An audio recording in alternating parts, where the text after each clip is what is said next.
নমস্কাৰ, মই বিজিত আৰু বৰ্তমান মই উপস্থিত আছোঁ আমাৰ কটনিয়ান কৰাকশ্ৰীৰ সন্মুখত। আৰু আজি মোৰ লগত উপস্থিত আছে আমাৰ সকলোৰে মৰমৰ আমাৰ প্ৰজ্ঞা বা কিবা এটা ক'ব বিচাৰিছে।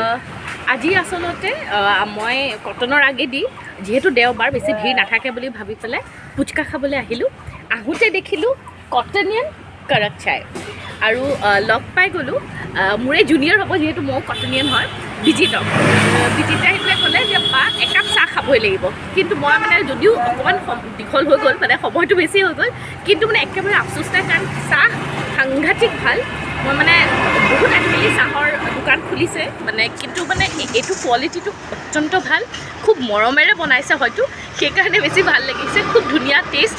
আৰু ক'ব লাগিব যে মানে পঢ়ি থকাৰ লগে লগে তেওঁ মানে এজ এন অন্টাৰপ্ৰিনৰ তেওঁ যে এনেকৈ এখন বিজনেছ ষ্টাৰ্ট কৰিছে, সেইটো সঁচাকৈ কমেণ্ডেবল। খুব ভাল লাগিছে। আজিকালি বেছিভাগ ল'ৰা ছোৱালী কি কৰে, পঢ়াৰ পাছত চাকৰি বিচাৰে, মানে চৰকাৰী চাকৰি বুলি কৈ পেলাই আনাদাৰ মানে 2-3 বছৰ খেদাই দিয়ে।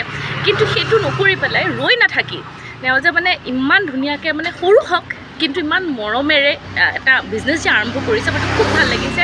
সাংঘাতিক মানে এপ্ৰিচিয়েট কৰিবলৈ আমি নিজেও পঢ়ি থকা সময়ত কেতিয়াও ভবা নাই যে লগতে কিবা এটা বিজনেছ কৰোঁ, কেতিয়াও ভবা নাছিলোঁ। চ' বিজিতে যে সেইখিনি ভাবি পেলাই আগবাঢ়ি গৈছে, এটা উদাহৰণ য়াংষ্টাৰ্ছৰ কাৰণে।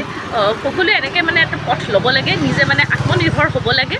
সেইটো কাৰণে মোক খুব ভাল লাগিছে। মই কংগ্ৰেচুলেট কৰিছোঁ। আপোনালোকে আহক, কটনিয়ান কাৰাক চাই, আমাৰ কটন। আৰু ওৱানছ এ কটনিয়ান অলৱেজ এ কটনিয়ান। আৰু আমাৰ মানে আদৰ্শটো হৈছে যে ভাল লাগিছে। আমাৰ আদৰ্শটো হৈছে কি, কৰ্ম সংস্কৃতি, কৰ্মৰ আন্দোলন আৰু স্বনিৰ্ভৰশীলতা, যিটো চেল্ফ ইণ্ডিপেণ্ডেণ্ট, এইটো আমাৰ আদৰ্শ হিচাপে আগবাঢ়িছোঁ।